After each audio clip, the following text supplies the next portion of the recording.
Hello everyone, good morning. I hope তোমরা সকলেই ভালো আছো, তোমাদের প্রিপারেশনও ভালোই চলছে। যদিও এখনও ডাব্লিউবিপি কেপির ডেট দেয়নি, বাট যারা স্টেট ছাড়াও সেন্ট্রাল গভর্নমেন্টের এক্সামের প্রিপারেশন নিচ্ছ তাদের জন্য তো 25-এ প্রচুর এক্সামস রয়েছে। আমরা এসএসসির ক্যালেন্ডার অলরেডি পাবলিশ হয়ে গেছে, দেখেছি। এসএসসি জিডি তো রয়েছে, যেটার ফর্ম ফিল আপ অলরেডি আমাদের হয়ে গেছে। তাছাড়াও এমটিএস সিএচএসের প্রচুর এক্সামস রয়েছে। তো আজকের সেশনে আমরা কিন্তু 20 important feel in the blank practice করব, যেগুলো 2024 এমটিএস এক্সামে এসেছে। ফিল ইন দ্য ব্ল্যাঙ্কের ওপর কেন স্ট্রেস দিচ্ছি? কারণ আমরা রিসেন্ট ট্রেন্ড অনুযায়ী দেখছি ফিল ইন দ্য ব্ল্যাঙ্ক এই টপিকটার থেকে কিন্তু প্রচুর কোয়েশ্চেন আসছে, সেটা আমাদের স্টেট গভর্নমেন্টের এক্সামই হোক বা সেন্ট্রাল গভর্নমেন্টের এক্সামই হোক। আর ফিল ইন দ্য ব্ল্যাঙ্ক হলো এমনই একটা টপিক যেটা কিন্তু আমরা উইদাউট প্র্যাকটিস এক্সামে গিয়ে কখনোই করে আসতে পারবো না। তাই ফিল ইন দ্য ব্ল্যাঙ্ক আমরা যদি একটা ভালো মতো প্র্যাকটিস করে যাই, ডেফিনেটলি আমরা এক্সামে গিয়েও করে আসতে পারবো।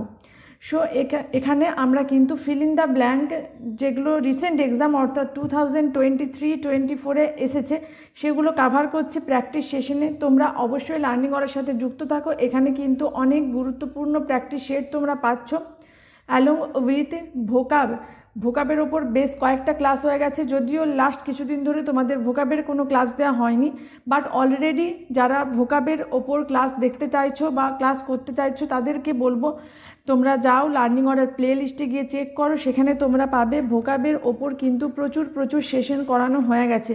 তোমরা আগের সেশনগুলো কিন্তু দেখো, প্রত্যেকটা কিন্তু সিলেক্টেড এবং সাজেস্টিভ ভোকাব সেখানে ইনক্লুড করা হয়েছে। অবশ্যই এগুলো তোমাদের আপকামিং যে কোনো এক্সামের জন্য হেল্পফুল হবে। আর এখানে যে প্রত্যেকটা সেশন তোমরা পেয়েছো, সেটা ভোকাবের সেশন হোক বা গ্রামারের সেশন হোক, তার পিডিএফ কিন্তু পেয়ে যাবে তোমরা লার্নিং অর টেলিগ্রাম চ্যানেলে। ডেসক্রিপশন বক্সে লিঙ্ক দেওয়া রয়েছে, সেখানে গিয়ে তোমরা জয়েন হয়ে যাও। তো চলো আর দেরি করবো না, স্টার্ট করছি আজকের সেশন উইথ কোয়েশ্চেন নাম্বার 1। কি রয়েছে দেখো, Aditya ordered a juicy dash cook to perfection at the highway restaurant. তাহলে কি জুসি কি হবে? Juicy steak, STEAK, steak, juicy steak মানে কি? দেখো, স্টিক অর্থাৎ একটা thick flat piece of meat বা ফ্লেশ, ওকে, মানে এক টুকরো মাছ বা মাংস যে মোটা পিস সেটাকে বলা হয় কি স্টিক। তাহলে অর্ডার করেছিল কি জুসি স্টিক একটা অর্ডার করেছিল, যেটা রেস্টুরেন্টে খুব ভালোভাবে কুক করা হয়েছিল, রান্না করা হয়েছিল। সো অপশান সি হয়ে যাচ্ছে এখানে রাইট অ্যান্সার। নেক্সট কি রয়েছে, my grandparents live in a beautiful house dash the countryside. কী হবে বলো? এখানে অ্যাপ্রোপ্রিয়েট প্রেপোজিশন ইউজ করতে হবে। এই অ্যান্সারটা আমি বলবো না, এটা আমরা আগের ক্লাসে করেছি। সো এটার অ্যান্সারটা কি হবে তোমরা কমেন্ট সেকশনে ঝটপট জানাও। This is your home task. Next, the students were captivated by the dash story told by their teacher. কী হবে? Captivated by the compelling story told by their teacher. Compelling মানে কি? কম্পেলিং মানে ভীষণ ফ্যাসিনেটিং, যেটা খুব অ্যাট্রাকটিভ, ওকে, যেটা ভীষণ বিউটিফুল, এক্সট্রিমলি কি বলবো, এক্সট্রিমলি ইন্টারেস্টিং, ওকে, সেটাকে আমরা কি বলি? সেটাকে আমরা ফ্যাসিনেটিং বলতে পারি, কম্পেলিং বলতে পারি। তাহলে স্টুডেন্টসরা ক্যাপটিভেটেড হয়ে গেছে, মোহিত হয়ে গেছে। কিসের জন্য? যে ফ্যান্টাস্টিক বা যে ইন্টারেস্টিং স্টোরিটা টিচার বলেছে সেটার দ্বারা স্টুডেন্টরা মোহিত হয়ে গেছিলো। তাহলে এখানে অপশন বি হয়ে যাচ্ছে রাইট অ্যান্সার, সুপারফ্লুয়াস। সুপারফ্লুয়াস মানে কি? সুপারফ্লুয়াস মানে যেটা হচ্ছে unnecessary, that is called superfluous, okay. Next কি রয়েছে দেখো, অপশানে সি এ রয়েছে মান্ডেন। মান্ডেন মানে হচ্ছে বোরিং বা বিরক্তিকর, ওকে, যেটা not interesting, that is called mundane. আর অবসোলিট, অবসোলিট মানে আউট অফ ডেট, যেটা পুরাতন হয়ে গেছে, যেটার ব্যবহার বা কার্যকারিতা নেই অ্যাট প্রেজেন্ট ডেতে, তো সেটাকে বলা হয় অবসোলিট। অবসোলিটটা কিন্তু একটা ভীষণ ইম্পর্টেন্ট ওয়ার্ড, এটা কিন্তু সিনোনিম অ্যান্টোনিমে বারবার আসতে দেখা যায়।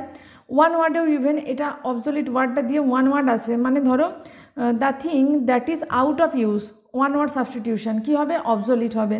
তাহলে দেখো, অবসোলিট ওয়ার্ডটা যদিও আমরা জানি, তো যখন আমরা বিভিন্ন ওয়ার্ড ভোকাব করছি, ভোকাবটা দেখো আমাদের গ্রামার করতে গিয়ে কাজে লাগছে, আবার যখন আমরা গ্রামার প্র্যাকটিস করছি এখানে আমরা feel in the blank practice করছি, বাট এটা কিন্তু আমাদের ভোকাবটাও রিভিশন হয়ে যাচ্ছে। লার্নিং করাতে এইভাবে অ্যাজ আ হোল তোমরা কিন্তু প্র্যাকটিস করতে পারো, আর যেটা কিন্তু আমার কম সময়ে একটা ভালো প্রিপারেশন নিতে অনেকটা হেল্প করবে।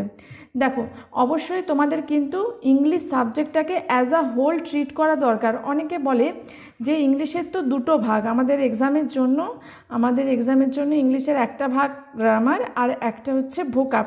বাট আমি অলওয়েজ তোমাদের বলি, আর সেইভাবেই তোমরা যারা লার্নিং করার সাথে এতদিন যুক্ত রয়েছো বা যারা আগামী দিনে লার্নিং করার সাথে ক্লাস করবে তারাও জানতে পারবে বা এটা দেখবে, আমি কিন্তু অলওয়েজ তোমাদের অ্যাজ আ হোল টোটাল ইংলিশটাকে রিভিশন করাই, টোটাল ইংলিশটাকে পড়াই একসাথে। কেন একসাথে? আজকে আমরা তো গ্রামারের topic, fill in the blank একটা গ্রামারের টপিক প্র্যাকটিস করছি, সেখানে দেখো তোমরা কিন্তু গ্রামারের সাথে সাথে ভোকাবটাকে রিভিশন করছো। আর এইরকম অ্যাজ আ হোল যখন আমরা প্র্যাকটিস করব, যখন আমরা ইংলিশ সাবজেক্টটাকে পড়ব, তখন কিন্তু আমাদের 10 মিনিটে বা 15 মিনিটে অনেকখানি পড়া হয়ে যাবে। গ্রামার রিভিশন হচ্ছে, তার সাথে সাথে আমরা ভোকাব রিভিশন করছি, আবার কখনো ভোকাবের ক্লাস করতে গিয়ে আমরা অ্যাপ্রোপ্রিয়েট প্রেপোজিশন করছি, গ্রামারের কোনো রুল ডিসকাস করছি। তো অ্যাজ আ হোল যখন আমরা পড়বো, this is the smart strategy, this is the right strategy to practice. Okay, অ্যালিয়েনভাবে, অর্থাৎ আমরা যখন গ্রামার পড়ছি শুধু গ্রামারই পড়ে গেলাম, যখন ভোকাব পড়ছি শুধু ভোকাবই পড়ে গেলাম ব্লাইন্ডলি, এটা কিন্তু ঠিক নয়। This is not the right strategy. Okay, তাহলে এখানে দেখো ক্যাপটিভেটেড বাই দ্য কী হলো, এখানে আনসার হয়ে গেল কম্পেলিং। কারণ আমরা জানি কম্পেলিংটা যেটা মানে হচ্ছে ভীষণ ইন্টারেস্টিং। তাহলে মোহিত হয়ে গেছে কি? মোহিত হয়ে গেছে কখনোই নিশ্চয় আননেসেসারি, বোরিং বা আউটডেটেড গল্প শুনে তো মানে মোহিত হবে না স্টুডেন্টরা কিসের জন্য মোহিত হবে? কোনো ইন্টারেস্টিং স্টোরি শুনে। তাহলে এখানে কম্পেলিং মানে হচ্ছে interesting. So option B is the right answer over here. Next, with the increasing reliance on digital systems, ensuring robust cyber security measures is dash to protect against online threats. এখানে কোনটা correct answer হবে বলো? দেখো, সুপারফ্লুয়াস ওয়ার্ডটা আবার পেলাম। সুপারফ্লুয়াস মানে কি? যেটা আননেসেসারি, যেটা না বললেও চলে। ওকে, দ্যাট ইজ সুপারফ্লুয়াস। সুপারফ্লুয়াস তো হচ্ছে না। এক্সট্রেনিয়াস মানে কি? এক্সট্রেনিয়াস যেটার মানে হচ্ছে ইররেলিভেন্ট মানে কি? যেটা অপ্রাসঙ্গিক, যেটা আনরিলেটেড, যেটা অপ্রাসঙ্গিক। তাহলে এখানে অপ্রাসঙ্গিক হবে না। পার্সিয়াল মানে কি? পার্সিয়ালিটি করা আমরা অনেক সময় বলে থাকি, দেখবে, অর্থাৎ কোনো ব্যক্তিকে বেশি প্রেফারেন্স দেওয়া বা কোনো কিছুতে বেশি গুরুত্ব দেওয়া। আর ইমপার্সিয়াল মানে হচ্ছে যে মানে সমান, মানে কাউকে কোনো কিছুর প্রতি যে বায়াসড নয়, কোনো বায়াসড অ্যাটিটিউড নয় যেটা, সেটাকে আমরা ইমপার্সিয়াল বলি। তাহলে এখানে কোনটা হবে? এখানে হবে প্যারামাউন্ট। এটার মানে কি? প্যারামাউন্ট এটার মানে হচ্ছে ইম্পর্টেন্ট, যেটা আমরা কি বলি? প্যারামাউন্ট মানে হচ্ছে ভেরি ইম্পর্টেন্ট বা সুপ্রিম। প্যারামাউন্ট মানে ভেরি ইম্পর্টেন্ট, অর আমরা বলতে পারি কি সুপ্রিম। তাহলে এখানে দেখো সাইবার সিকিউরিটি মেজার মানে কি? মেজার্স মানে এখানে হচ্ছে যে পদক্ষেপ। ওকে, বা স্টেপ বলতে পারি। তাহলে মানে এখন যেহেতু এত digital system increasing online modes, তো এখানে দেখো এনশিওরিং রবাস্ট মানে কি? প্রচণ্ড পরিমাণ। তাহলে প্রচণ্ড পরিমাণে সাইবার সিকিউরিটি মেজার মানে সাইবার সিকিউরিটির পদক্ষেপ নেওয়াটা কি ভীষণ ইম্পর্টেন্ট। তাহলে paramount, cyber security measures is paramount to protect against online threat. তো অনলাইন থ্রেট থেকে প্রোটেক্ট করার জন্য কি দরকার? ভীষণ প্রয়োজনীয়। কোনটা? সাইবার সিকিউরিটি মেজারটা। তাহলে এখানে অপশন ডি হয়ে যাচ্ছে আমাদের right answer. Next, doves dash in the sky above me, কী হবে? Fly high in the sky above me. তাহলে প্রথমে কি রয়েছে? SORE, সোর মানে কি? সোর মানে পেনফুল বা যন্ত্রণাদায়ক। তাহলে এখানে সত্য হচ্ছে না। SHORE, সোর মানে কি? সমুদ্র সোর। সি বিচ যেটাকে আমরা বলি, সমুদ্র সৈকত যেটাকে আমরা বলি, তাহলে সোর হচ্ছে না। SOUR, শাওয়ার মানে কি? শাওয়ার মানে যেটা অ্যাসিডিক, ওকে, সেটাকে বলি শাওয়ার। আর SOAR, সোর অর্থাৎ fly high in the air, তাহলে বুঝতে পারছি কোনটা কারেক্ট অ্যান্সার হবে? Doves soar in the sky above me. তাহলে ডাব কি অনেক আকাশের উঁচুতে উড়ছে, আমার মাথার ওপরে আকাশে উঁচুতে কে উড়ছে? ডাব। ডাব একটা পাখি, ঠিক আছে, বাংলা মানে কি ডাবের ঘুঘু পাখি, তাহলে ঘুঘু পাখিটা আকাশে উড়ছে, তাহলে এখানে এসো এ আর শোর হয়ে যাচ্ছে right answer. So option D হয়ে যাচ্ছে এখানে অ্যাপ্রোপ্রিয়েট অ্যান্সার। নেক্সট কী রয়েছে দেখো, C was a dash dash dash, তিনটে ড্যাশ দেওয়া রয়েছে। এবার এখানে তিনটে ড্যাশে আমরা কোন অপশানটা নেব? দেখো প্রত্যেকটা অপশানের মধ্যেই কিন্তু আমরা কি পেয়েছি বলো তো? সেম অপশানসগুলো, সেম ওয়ার্ডগুলো, স্মার্ট, টল, ইন্ডিয়ান, টল, স্মার্ট, ইন্ডিয়ান, স্মার্ট, ইন্ডিয়ান, টল, টল, ইন্ডিয়ান, স্মার্ট। এবার এখানে কোনটা আমাদের অ্যান্সার হবে বলো? এখানে আমাদের অ্যান্সার হবে option A, smart, tall, Indian. এবার স্মার্ট, টল, ইন্ডিয়ান কেন? দেখো এখানে আমরা অ্যাডজেক্টিভ যখন ইউজ করি, ধরো একটা এই যে অ্যাস্ট্রোনট, অ্যাস্ট্রোনটটা কি? অ্যাস্ট্রোনটটা তো নাউন, তাহলে এইগুলো কি? এগুলো প্রত্যেকটাই হচ্ছে তিনটে অ্যাডজেক্টিভ। এটা স্মার্টটা একটা adjective, tall this is adjective, Indian this is adjective. আচ্ছা এবার আমি তোমাদের কয়েকটা কথা বলি। ইন্ডিয়ানটা কি? ইন্ডিয়ানটা হচ্ছে দেখো প্রপার নাউন থেকে তৈরি হয়েছে, অর্থাৎ এটা হচ্ছে প্রপার অ্যাডজেক্টিভ। ওকে, ইন্ডিয়াটা কি? ইন্ডিয়াটা প্রপার নাউন, তাহলে ইন্ডিয়ান। তারপর বাংলাদেশি প্লেয়ার যখন বলি, ইন্ডিয়ান গার্ল যখন বলি, তাহলে ইন্ডিয়ানটা কি? ইন্ডিয়ানটা হচ্ছে একটা প্রপার অ্যাডজেক্টিভ, অর্থাৎ প্রপার নাউন থেকে যে অ্যাডজেক্টিভটা তৈরি হয় সেটাকে আমরা বলি প্রপার অ্যাডজেক্টিভ। ওকে, বা এটা হচ্ছে যে একটা অরিজিনকে বোঝাচ্ছে, ঠিক আছে? ওই অ্যাস্ট্রোনটের অরিজিনটা কি, তা সে কোন দেশের থেকে বিলং করে, সে ইন্ডিয়া থেকে বিলং করে, তাহলে তাই এখানে ইন্ডিয়ান এটাকে আমরা প্রপার অ্যাডজেক্টিভ বলতে পারি, বা এটা একটা কি অ্যাডজেক্টিভ যেটা হচ্ছে যে আমাদের ডিনোট করছে কি? অরিজিনকে ডিনোট করছে। দেখো এরকমই বহু অ্যাডজেক্টিভ আছে, যেরকম ধরো ডিটারমাইনার। ডিটারমাইনারটা কি? ডিটারমাইনারের মধ্যে পড়ছে এ, অ্যান অথবা দি, ঠিক আছে? তারপর ধরো কিছু কিছু অ্যাডজেক্টিভ আছে যেগুলো আমাদের অপিনিয়নকে বোঝায়। অপিনিয়ন বলতে কি? অপিনিয়ন বলতে স্মল, তারপর স্মার্ট, তারপর বলতে পারি বিউটিফুল। এগুলো কি? এগুলো দেখো আমাদের অপিনিয়নকে বোঝাচ্ছে। অপিনিয়ন মানে কি? আমাদের ধারণাকে বোঝাচ্ছে, ঠিক আছে? তারপর দেখো কিছু অ্যাডজেক্টিভ আছে যেগুলো সাইজকে রেফার করে, যেরকম সাইজ টল বলতে পারি, শর্ট বলতে পারি, লার্জ বলতে পারি। ওকে, তারপর কিছু কিছু অ্যাডজেক্টিভ আছে যেগুলো শেপকে ডিনোট করে। শেপকে ডিনোট করে কোন কোন অ্যাডজেক্টিভ তো বলো, তোমরাই বলো। রাউন্ড, ওকে, তারপর ফ্ল্যাট বলতে পারি, স্কোয়ার বলতে পারি, রেক্ট্যাঙ্গেল বলতে পারি, রেক্ট্যাঙ্গেল বক্স। এখানে কি রেক্ট্যাঙ্গেলটা কি অ্যাডজেক্টিভ? যেটা শেপকে দেখাচ্ছে।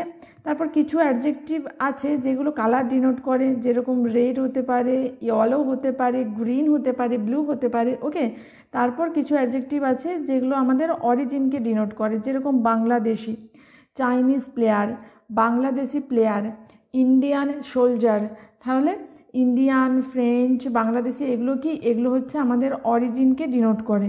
এবার দেখো একটা অ্যাডজেক্টিভের অর্ডার হয়, তো সেই অর্ডারটা কিন্তু আমাদের অবশ্যই মনে রাখা উচিত, এবং ওই অর্ডার অনুযায়ী কিন্তু আমরা অ্যাডজেক্টিভগুলোকে ইউজ করি পরপর। দেখো টল স্মার্ট ইন্ডিয়ান না বলে, বা স্মার্ট ইন্ডিয়ান টল না বলে আমি কেন বলছি যে এখানে স্মার্ট টল ইন্ডিয়ান এটাই হবে? কারণ অ্যাডজেক্টিভের যে অর্ডার সেটার অ্যাকর্ডিং টু, যদি আমরা দেখি প্রথমে যদি ডিটারমিনার থাকে ডিটারমিনারটাকে বসাতে হয়, তারপর আমাদের অপিনিয়ন রিলেটেড অ্যাডভার্ব বা অপিনিয়ন ডিনোট করে যে অ্যাডভার্বটাকে, সেই অ্যাডভার্বটাকে অপিনিয়ন ডিনোট করে যে অ্যাডজেক্টিভ, সেই অ্যাডজেক্টিভটাকে আমরা ব্যবহার করি। তারপর সাইজ ডিনোটেড অ্যাডজেক্টিভ ব্যবহার করি, তারপর শেপ, তারপর কালার, তারপর অরিজিন। তাহলে এখানে দেখো প্রথমে স্মার্ট আমরা দিচ্ছি, তারপর সাইজ টল দিচ্ছি, তারপর অরিজিন ইন্ডিয়ান দিচ্ছি। তাহলে এই জিনিসটা আমাদের মাথায় রাখতে হবে। তাহলে কিছু অ্যাডজেক্টিভ রয়েছে যেগুলো তোমার প্রথমেই আমরা ডিটারমিনার যদি থাকে ডিটারমিনারকে বসাবো, তারপর যে অ্যাডজেক্টিভগুলো আমাদের সাধারণ অপিনিয়ন, স্মল, তারপর তোমার এখানে স্মলটা হবে না, বিউটিফুল, স্মার্ট, অ্যামেজিং, তারপর নাইস, এইগুলো কি? এইগুলো হচ্ছে আমাদের অপিনিয়নকে ডিনোট করে।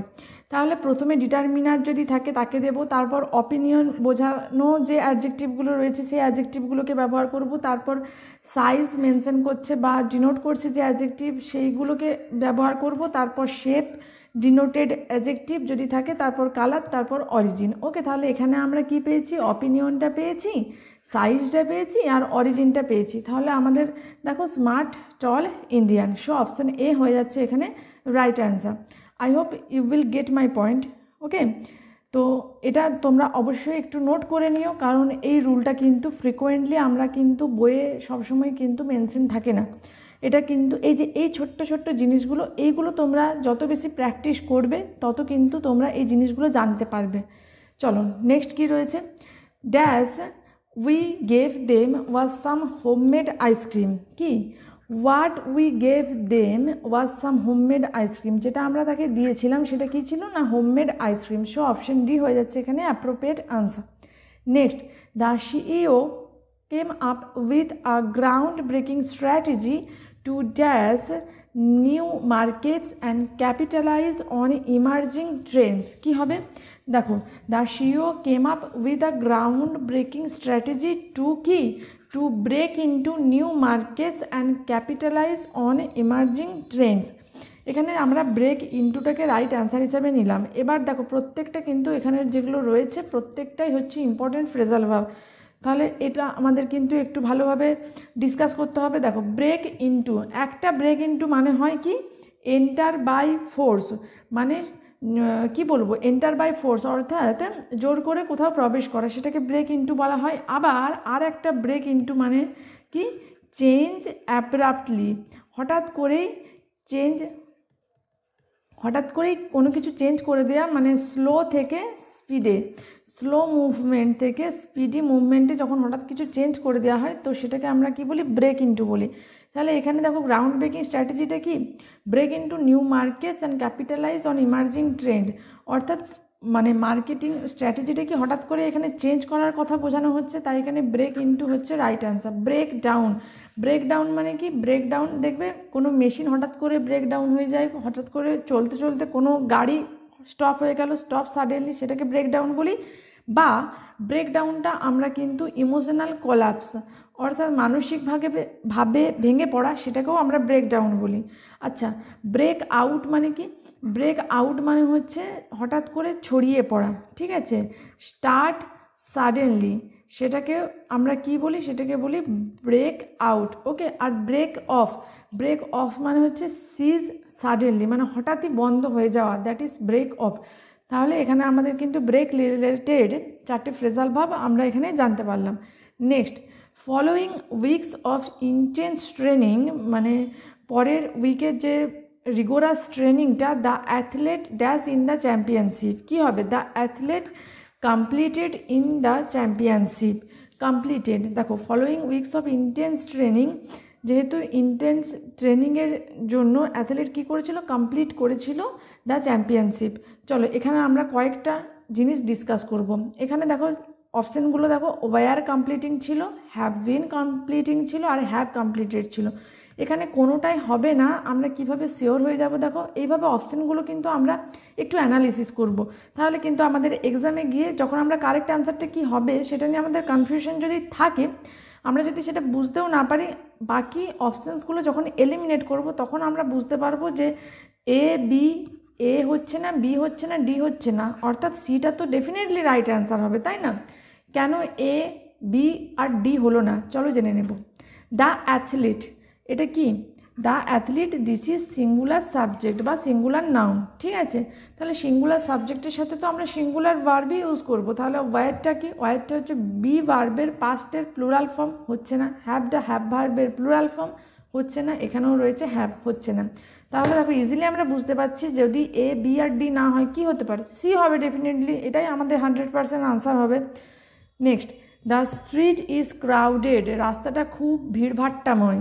You could easily get lost in this কি? In this maze. মেজ মানে কি? মেজ মানে হচ্ছে গোলক ধাঁধা, তুমি সহজেই কিন্তু হারিয়ে যেতে পারো। MAZD, মেজ। মেজ অর্থাৎ গোলক ধাঁধা বা একটা কনফিউজড সিচুয়েশন, সেটাকে আমরা কি বলি? সেটাকে বলি আমরা মেজ।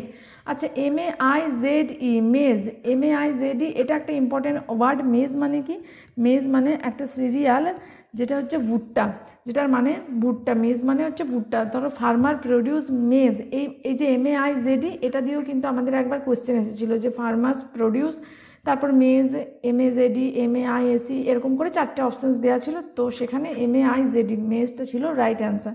কারণ কৃষকরা প্রডিউস করে কি, ডেফিনেটলি ভুট্টা প্রডিউস করবে, কারণ মেজটা হচ্ছে একটা মানে উৎপন্ন ফলন বা ফসল, তাহলে সেখানে আনসার হয়েছিল মেজ। আর MAIZD আর MAZDর মধ্যে তফাৎটা আশা করছি তোমরা বুঝতে পেরেছো। MAZD মেজ মানে হচ্ছে ধাঁধা বা একটা কনফিউজড সিচুয়েশন, যেখানে তোমার সহজেই হারিয়ে যেতে পারো, যেখানে তুমি সহজেই কনফিউজড বা পাজল হয়ে যেতে পারো, তো সেটাকে বলা হয় মেজ, MAZD মেজ। ওকে, মনে রাখবে MAZD আর MAIZD দুটো মানে দুটোই কিন্তু ভীষণ ইম্পর্টেন্ট ওয়ার্ড। সো এখানে আজকে আমাদের অ্যান্সার হয়েছে option A। Next, the teacher encouraged students to cultivate a dash attitude towards learning, embracing challenges as opportunities for growth। Teacher স্টুডেন্টদেরকে এনকারেজ করছে কি কাল্টিভেট করার জন্য? স্ট্যাগনেন্ট অ্যাটিটিউড, স্ট্যাগনেন্ট মানে কি আবদ্ধ, কখনো না কমপ্লেসেন্ট মানে কি সেলফ স্যাটিসফ্যাকশন অর্থাৎ আত্মসন্তুষ্টি না, রিডান্ডেন্ট মানে আননেসেসারি, রেজিলিয়েন্ট, রেজিলিয়েন্ট মানে কি একটা দৃঢ় অ্যাটিটিউড লার্নিংয়ের প্রতি এবং চ্যালেঞ্জকে অ্যাকসেপ্ট করার জন্য, যে অপরচুনিটিস ফর গ্রোথ। তাহলে কি যত তুমি চ্যালেঞ্জ অ্যাকসেপ্ট করবে, যত তুমি রিস্ক নেবে, তত কি তোমার কেরিয়ার গ্রোথ বা তোমার পার্সোনাল লাইফে গ্রোথটা তত বেশি হবে। তাহলে কি টিচার এনকারেজ করেছিল স্টুডেন্টদের to cultivate a resilient attitude. Resilient এটা একটা ভীষণ ইম্পর্টেন্ট ওয়ার্ড। রেজিলিয়েন্ট অ্যাটিটিউড বলতে কি আমি তোমাদের একটু ভালো করে বুঝিয়ে দিচ্ছি। দেখো, রেজিলিয়েন্ট অ্যাটিটিউড মানে the attitude of not giving up, মানে তুমি একবার চেষ্টা করলে হেরে গেলে, তারপর তুমি হতাশ হয়ে গেলে, this is not the resilient attitude. Resilient attitude মানে কি তুমি বারবার চেষ্টা করছো, ব্যর্থ হচ্ছ, বাট তুমি 5বার ব্যর্থ হওয়ার পর যখন 6 নাম্বার বার তুমি উঠে দাঁড়ালে, তুমি 6 নাম্বার বারও গিভ আপ করলে না, তুমি ভেঙে পড়লে না, তো সেটাকে বলা হয় রেজিলিয়েন্ট অ্যাটিটিউড। ওকে, তাহলে অপশান ডি এখানে হলো right answer. Next, we hear the judge from their dash that only CNG buses should run in Delhi। CNG মানে কি compressed natural gas। ওকে, তাহলে we hear the judge from their ivory tower। Ivory tower মানে কি? Ivory tower হচ্ছে একটা impractical situation, যেখানে practical life নিয়ে যারা কনসার্ন নয়, তাহলে জাজরা তো বসে বসে বলে দিচ্ছে, তারা তো একটা ধরো প্রিভিলেজ সিচুয়েশনে আছে, তারা কিন্তু ইজিলি ডিকটেট করতে পারে যে তাদের আইভরি টাওয়ারে থেকে, মানে তারা কিন্তু একটা প্রিভিলেজ সিচুয়েশনে রয়েছে, সেখানে থেকে তারা কিন্তু প্র্যাকটিক্যাল লাইফ বা প্র্যাকটিক্যাল যে সমস্যাগুলো সেগুলো নিয়ে কিন্তু তারা কনসার্ন নয়। তো সেই রকম সিচুয়েশনটাকে বলা হয় আইভরি টাওয়ার। বোঝাতে পারলাম? আশা করছি বোঝাতে পারলাম। তাহলে আইভরি টাওয়ার মানে একটা প্রিভিলেজ বা একটা ভালো পরিস্থিতি বা সিচুয়েশনে থাকা, যেখানে থেকে প্র্যাকটিক্যাল যে প্রবলেম বা প্র্যাকটিক্যাল যে ইস্যুগুলো সেগুলো নিয়ে কনসার্ন নয়। তো এরকম একটা সিচুয়েশনকে বলা হয় আইভরি টাওয়ার। তাহলে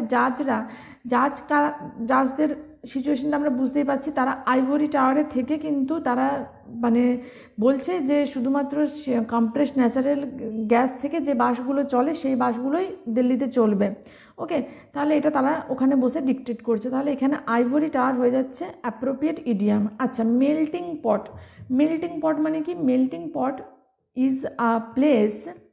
is a place where many different things, many different ideas exist together. Place where different ideas exist together, that is melting pot. Okay, look sharp, that is কি? টু ডু সামথিং কুইকলি, কোনো কিছু খুব দ্রুত করতে বলা, that is look sharp. আর square meal, square মিলও একটা ভীষণ ইম্পর্টেন্ট ইডিয়াম। স্কোয়ার মিল মানে একটা হোলসাম মিল, একটা হেলদি মিল, বা বলতে পারো কি একটা ব্যালেন্সড ডায়েট বা একটা ব্যালেন্সড মিল, মানে যেটা খেলে তোমার খিদে মিটবে, তুমি স্যাটিসফাই হবে, তার সাথে সাথে সমস্ত কিছু ব্যালেন্সড, মানে প্রোটিন, কার্বস, ফ্যাট, তোমার এভরি যে micronutrient, everything that you need for your health, everything is present on that meal, that is called square meal. Okay, তাহলে স্কোয়ার মিল একটা ইম্পর্টেন্ট ইডিয়াম, যেটার মানেটা কিন্তু এখানে আমরা জেনে নিলাম। আশা করছি তোমরা অবশ্যই এক্সট্রা যে মিনিংগুলো আমি তোমাদের বলছি অবশ্যই তোমরা নোট করবে to get the full benefit. Okay, next 13-এ কী রয়েছে? The Chinese government has accepted slower economic development as the new normal, recognizing the need for China to adopt a new growth model that depends less on fixed investment and export and more on private consumption, services and innovation to dash economic growth, to drive economic growth। তাহলে China government new normal, তো এটা এই যে accept করেছে কি যে তাদের economic গ্রোথটা, ইকোনমিক ডেভেলপমেন্টটা নিউ নর্মাল যে সিচুয়েশনটা হয়েছে, তো সেখানে তাদের যে স্লো ইকোনমিক গ্রোথটা সেটা তারা অ্যাকসেপ্ট করেছে। এবং তারপর তারা কি পদক্ষেপ নিয়েছে সেগুলো এখানে মেনশন করা রয়েছে। এবং কেন পদক্ষেপটা নিয়েছে? টু ড্রাইভ ইকোনমিক গ্রোথ, অর্থাৎ তাদের যে ইকোনমিক গ্রোথটাকে সেটাকে ফাস্ট বা স্পিডি করার জন্য। ওকে, বা to increase the economic growth, তাহলে এখানে ড্রাইভ হয়ে যাচ্ছে অ্যাপ্রোপ্রিয়েট অ্যান্সার। আচ্ছা, ব্রিডেল, এখানে এক্সেল মানে জানি আমরা ইনহেল মানে নিঃশ্বাস নেওয়া, এক্সেল মানে নিঃশ্বাস ছাড়া, সাকসেস মানে তোমার সাকসেসফুল হওয়া অর্থাৎ কি কৃত হওয়া, আর ব্রিডেল মানে কি? ব্রিডেল অর্থাৎ যে লাগামটা থাকে, দেখবে ঘোড়ার ব্রিডেল থাকে, ঘোড়ার যে লাগাম থাকে, তো সেটাকে বলা হয় কি? Bridle. Next, there was no one left in the world whom they could call কি? whom they could call theirs, THEIRS। Okay, option D এখানে হয়ে যাচ্ছে রাইট অ্যান্সার। আচ্ছা, দেয়ার অ্যাপোস্ট্রফ এস, এটার মানে দুটো। ওকে, একটা দেয়ার ইজ হতে পারে, আর একটা কি? আর একটা হচ্ছে দেয়ার হ্যাজ। এই দুটোর মানেই কিন্তু দেয়ার হ্যাজ বিন আ ব্রেক, যদি আমরা বলি there has been a shop at the corner of the town, ঠিক আছে? তাহলে দেয়ার হ্যাজ হতে পারে বা দেয়ার ইজ হতে পারে, এই দেয়ারের পর অ্যাপোস্ট্রফি এসটার মানে দুটো মানে। আর THEIRS এটা তো হয় না, THEIR দেয়ার। দেখো, THEIR দেয়ার এটা হচ্ছে পজেসিভ অ্যাডজেক্টিভ, আর দেয়ার্স এটা কি? এটা হচ্ছে পজেসিভ প্রোনাউন। যখন আমরা প্রোনাউনের ডিটেল ক্লাস করব সেখানে আমরা এগুলো সব ডিসকাস করব ধরে ধরে। দেয়ার, THEIR, যেরকম আমরা যদি বলি দেয়ার হাউস, দেয়ার হোম, দেয়ার কার, দেয়ার বুক, তাহলে কি? THEIR দেয়ার ইউজ করব, কারণ এটা হচ্ছে পজেসিভ অ্যাডজেক্টিভ। আর THEIRS দেয়ার্স এটা পজেসিভ প্রোনাউন। পজেসিভ প্রোনাউনের সাথে আমরা কোনো নাউন ব্যবহার করি না। দেখো এখানে দেখো, দে কুড কল দেয়ার্স বলছি তো, এরপর কিন্তু কোনো নাউন ব্যবহার আমরা করিনি। কিন্তু যখনই আমরা দেয়ার এটা ব্যবহার করব, যেহেতু এটা পজেসিভ অ্যাডজেক্টিভ, অ্যাডজেক্টিভের সাথে কিন্তু আমরা অলওয়েজ নাউন ব্যবহার একটা করি। তাহলে আমরা দেখো শুধু দেয়ার বললে ছেড়ে দিতে পারি না, আমাদের কি বলতে হতে পারে? দেয়ারের পর কিছু একটা থাকবে নাউন। দেয়ার কার হতে পারে, সেটা দেয়ার বুক হতে পারে, দেয়ার বোটল হতে পারে, দেয়ার হাউস হতে পারে, এনিথিং। ওকে, কারণ দেয়ারটা যেহেতু পজেসিভ অ্যাডজেক্টিভ, আর পজেসিভ অ্যাডজেক্টিভের সাথে আমরা একটা নাউন ব্যবহার করি। ওকে, নেক্সট কি রয়েছে? The farmer stood by the road side stand to sell his produce মানে কি? প্রডিউস মানে ফলন বা উৎপন্ন শস্য, উৎপন্ন ফসল, সেটাকে বলা হয় প্রডিউস। ওকে, তাহলে অপশন ডি এখানে হয়ে যাচ্ছে রাইট অ্যান্সার। দেখো, প্রডিউস এটা যখন ভার্ব হয়, মানে প্রডিউস মানে হচ্ছে উৎপন্ন করা। ফার্মার প্রডিউস মেজ, আমি একটু আগেই বলেছিলাম তোমাদের, ফার্মার প্রডিউস মেজ। তাহলে ফার্মার্সরা মেজ মানে অর্থাৎ উৎপন্ন করে কি? ভুট্টা। তাহলে সেখানে প্রডিউসটা ভার্ব, আবার প্রডিউসটা যখন নাউন হয়ে যায় তখন তার মানেটা হয়ে যায় ফলন বা উৎপাদিত শস্য। Farmer stood by the road side, রাস্তার ধারে দাঁড়িয়ে আছে, রোড সাইড স্ট্যান্ড, রাস্তার ধারে দাঁড়িয়ে আছে, টু সেল হিজ, বিক্রি করার জন্য, তাদের উৎপন্ন ফসলটাকে বা উৎপন্ন শস্যটাকে বিক্রি করার জন্য দাঁড়িয়ে আছে রাস্তার ধারে। তাহলে এখানে প্রডিউসটা কি বলো? এখানে প্রডিউসটা হচ্ছে নাউন। আচ্ছা, একটু আগে আমি তোমাদের বললাম না, যখন পজিটিভ অ্যাডজেক্টিভ থাকবে তার সাথে আমরা নাউন ব্যবহার করব। এখানে হিজটা দেখো, এখানে হিজটাও কিন্তু পজেসিভ অ্যাডজেক্টিভ। দেখো, পজেসিভ অ্যাডজেক্টিভের সাথে নাউন পেয়েছি, হিজ হচ্ছে পজেসিভ অ্যাডজেক্টিভ, তার সাথে প্রডিউসটা তো আমি বললাম কি? প্রডিউসটা হচ্ছে একটা নাউন। তাহলে হিজ প্রডিউস মানে পজেসিভ অ্যাডজেক্টিভ, তার সাথে আমরা কি পেয়েছি? নাউন পেয়েছি। Okay, next, the sudden plot twist in the story added an element of dash that kept readers on the edge of their seat. Ambiguity, যেটা রিডার্সদেরকে ধরে রেখেছে। অর্থাৎ অ্যাম্বিগুইটি একটা sudden plot twist in the story, মানে স্টোরিটার মধ্যে হঠাৎই এমন একটা প্লট আছে যেই প্লটটা দেখবে হঠাৎ আমরা একটা দেখছি, দেখতে দেখতে এমন কিছু একটা মুভি দেখতে দেখতে এমন ধরো একটা প্লট বা এমন একটা সিচুয়েশন এলো যেটার জন্য মানে তুমি আরও এক্সাইটেড হয়ে গেলে to watch the movie till the end, মানে শেষ পর্যন্ত যেন মুভিটা মানে না দেখে, শেষটা না দেখে তুমি উঠতেই পারছো না। একটা ওয়েব সিরিজ দেখছি, একটা মুভি দেখছি, এরকম হয় না, প্লটে একটা টুইস্ট ছোট্ট করে থাকে যাতে করে আমাদের কিন্তু বা অডিয়েন্সকে শেষ পর্যন্ত ধরে রাখে। তো সেটা হচ্ছে কি অ্যাম্বিগুইটি, অর্থাৎ একটা এমন অ্যাম্বিগুইটি, এমন একটা মানে সিচুয়েশন। অ্যাম্বিগুইটি মানে কি, অ্যাম্বিগুইটি অর্থাৎ একটা সিচুয়েশন যেখানে তুমি বুঝতে পারছো না যে ব্যাপারটা কোন দিকে যাচ্ছে। মানে অ্যাম্বিগুয়াস এই ওয়ার্ডটার মানে কি, অ্যাম্বিগুয়াস এই ওয়ার্ডটা মানে হচ্ছে না ঠিক না ভুল, ঠিক আছে, মানে যে যখন একটা মতামত থাকে, ওকে, তো সেটাকে আমরা অ্যাম্বিগুয়াস অপিনিয়ন বলি, অ্যাম্বিগুয়াস অ্যান্সার বলি, মানে না হ্যাঁ না না, মানে কোন দিকে যাচ্ছে বিষয়টা সেটা বোঝা যায় না। তো তাহলে ওই element of ambiguity, so option A হয়ে যাচ্ছে এখানে right answer. Next, I always prefer a small cosy cottage কি dash a high rise apartment. Cosy cottage, দেখো এখানে 2 হয়ে যাচ্ছে রাইট অ্যান্সার। প্রেপোজিশন ফিক্সড, এখানে ফিক্সড প্রেপোজিশন 2 ব্যবহার করব because we get the word prefer, আর আমরা জানি প্রেফারের সাথে আমরা ফিক্সড প্রেপোজিশন 2 এর ব্যবহার করি, সো অপশন ডি হয়ে যাচ্ছে এখানে right answer. Next, she dash the book to her friend, কী হবে, she lend the book to her friend, সে তার বইটা ধার দিয়েছে তার বন্ধুকে। দেখো LEND, লেন্ড, লেন্ড এটা হচ্ছে প্রেজেন্ট টেন্স, আর তার V2 আর V3 কি, তার V2 আর V3 হয়ে যাচ্ছে লেন্ড। আচ্ছা, অনেকে কিন্তু লেন্ড আর বড় এই দুটোর মধ্যে কিন্তু কনফিউজ থাকে। লেন্ড মানে কি, তুমি কাউকে কিছু দিচ্ছ, অর্থাৎ to give something to somebody else, মানে তুমি কাউকে ব্যবহারের জন্য কিছু দিচ্ছ যে তোমাকে ওটা কিছুদিন পর ফিরিয়ে দেবে।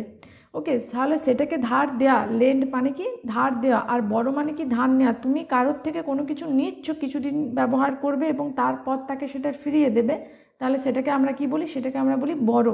তাহলে লেন্ড আর বড়োর মধ্যে আশা করছি তোমাদের কনফিউশনটা ক্লিয়ার হয়েছে এবং ভবিষ্যতে আর লেন্ড আর বড় নিয়ে কোনো কনফিউশন থাকবে না। লেন্ড আর বড় নিয়ে কিন্তু একটা কোয়েশ্চেন আমাদের লাস্ট PSCর এক্সামে এসেছিল। ওকে, তাহলে এখানে অপশন ডি হয়ে যাচ্ছে right answer. Next, the author's use of vivid imagery, পরিষ্কার যে ইমেজারি দৃশ্য dash the readers' senses making the story come alive হাইটেন্স।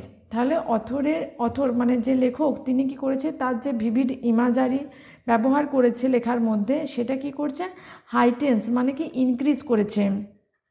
হাইটেন্স মানে কি, হাইটেন্স মানে ইনক্রিজ করা, বাড়িয়ে দিয়েছে রিডারের sense and making the story come alive, এবং স্টোরিটাকে জীবন্ত করে তুলেছে যেন। তাহলে এখানে হাইটেন্স হয়ে যাবে right answer. Next, last question for today, the dash of the novel kept me hooked from the beginning to the end, কি the plot of the novel. Story বা নভেলের কি থাকে, প্লট থাকে, মানে গল্পর যে বিষয়টা, গল্পর যে আউটলাইনটা, তো সেটাকে আমরা কি বলি, সেটাকে আমরা বলি প্লট। তাহলে নভেলের যে প্লটটা বা মেন বিষয়টা সেটা কি, সেটা kept me hooked from the beginning to the and, একদম শুরুর থেকে শেষ পর্যন্ত আমাকে বেঁধে রেখেছে। তাহলে এখানে অপশান ডি হয়ে যাচ্ছে রাইট অ্যান্সার। আশা করছি তোমাদের আজকের সেশনটা ভালো লেগেছে। যদি ভালো লাগে অবশ্যই একটা লাইক করে দিও, কমেন্ট করবে, তোমাদের মতামত জানাও, তোমাদের ফিডব্যাক জানাও, অ্যান্ড তার সাথে সাথে তোমরা লার্নিং অরাকে একটু বেশি বেশি করে শেয়ার করবে এবং সাবস্ক্রাইব করে রাখবে লার্নিং অরা এইরকমই আরও অনেক কোয়ালিটি কন্টেন্ট পাওয়ার জন্য। That's it for today. দেখা হচ্ছে পরের সেশনে। Till then stay connected with Learning Aura. Thank you for watching.